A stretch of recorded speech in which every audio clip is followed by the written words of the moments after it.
Connecting two computers over the internet is not so easy task because the internet traffic or simply packets of data is routed directly from transmitter to receiver, unlike the radio communication or television broadcasting. So how do these packets manage to reach the destination from one computer to another? This is where TCP IP comes in. So in this video we are going to learn about networking and TCP IP socket programming. It is a two-part series. By the end of these two videos you can learn how to connect to anyone's computer in the world using just your laptop sitting at your home. But before getting started to build this application, you want to have some basic knowledge about networking like IP address, port address and socket. Coming to IP address, you can think IP address as the address of your computer or a device. If you have a device and it has the ability to connect to the internet, then it definitely has an IP address. The word IP stands for Internet Protocol. Right now you are living in a house that has some address. Because your house has some address, people can send you mail or come to your house. Without the address, they can't able to reach you. Similarly, when the computer has to communicate or send a message to any other computer, it needs an address. And this address is known as IP address. So here is what Google says about IP address. According to Google, IP address is a unique string of numbers separated by full stops that identifies each computer using the Internet Protocol. Means a unique string of numbers. That means no two IP addresses are same. Separated by full stop means divided into two parts and the numbers between these full stops are ranged from 0 to 255. And we can identify each device using unique IP address. This IP address is again divided into two types, public and private IP address. Public IP address is given by internet service provider like Jio, Airtel, Idea, Act and Excel Broadband, etc. Whereas the private IP address is given to you by routers or other network address translation devices or simply NAT devices.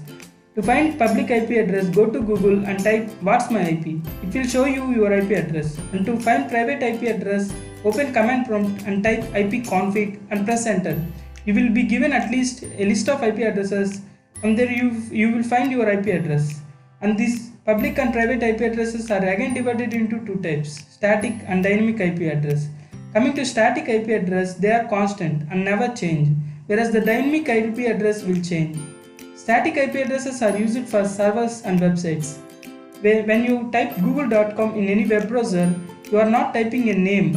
This name actually redirects you to an IP address and opens the website. To find any static IP address, again open command prompt and type whatever website you want to find. Like example ping google.com.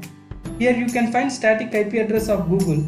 This will also sometimes changes based on your location. The IP address of nearest Google server is shown here. Coming to ports, you can think ports as an exact address or simply house numbers, while IP address represents the city or the street name and the port address defines the exact house number you are living in. So if a computer tries to connect with another computer or server, it not only needs the IP address but the port address as well. When you are using internet with multiple applications running at once like YouTube, Netflix or video calling, all the packets combinedly reach to your IP address. But how these packets manage to reach correct application? This is where port address comes in. Each application on your computer works on separate port address. Based on these port address, these packets manage to reach their correct destination. So how exactly you will find these port address on your computer? If you are using Windows, simply open command prompt and type netstate space -a space -b space -n. Then you will find some common port address used by different applications on your computer. So these are the collection of some common port numbers that some popular protocols uses. For example, HTTP uses port number 80, where FTP file transfer protocol uses port 20. HTTP protocol normally uses port 80. For example, open google.com with port number 80, we get Google website. But if you try to open google.com with port 20, which is a FTP port, we are not allowed to the website and says address is restricted by Google. So here port addresses are so useful to access or deny the users into their servers or websites. Coming to sockets, before we are getting into informal definition of what socket actually means, let's go to the official definition of socket according to Google. According to Google, a socket is a one endpoint of two-way communication link between two programs running on the network. A socket is bound to a port number so that the TCP layer can identify the application that data is destined to be sent to.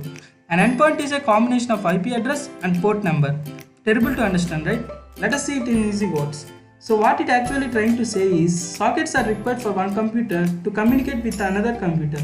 So basically sockets open up a layer of communication from one device to another by bounding the port address and IP address together.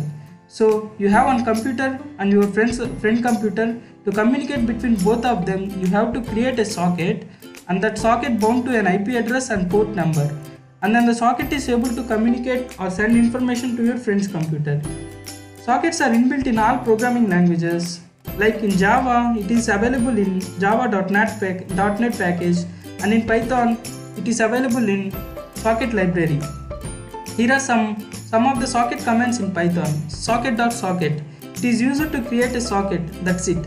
And after creating a socket, the next thing we are going to do is to bind the IP address and port number to the socket using s.bind, socket.bind. Host means nothing but IP address and port means port number. S.send is used to send the data from one computer to another computer. Coming to socket.listen, it is used to listen or data from the client side. Socket.receive, it is used to receive the data from the client. Socket.close, it is used to terminate the connection between client and server. So that's it.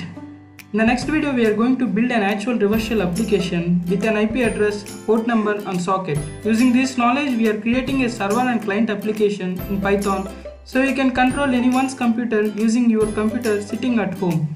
Thank you for watching this video. Stay tuned for the next video and please subscribe to my channel. Thank you.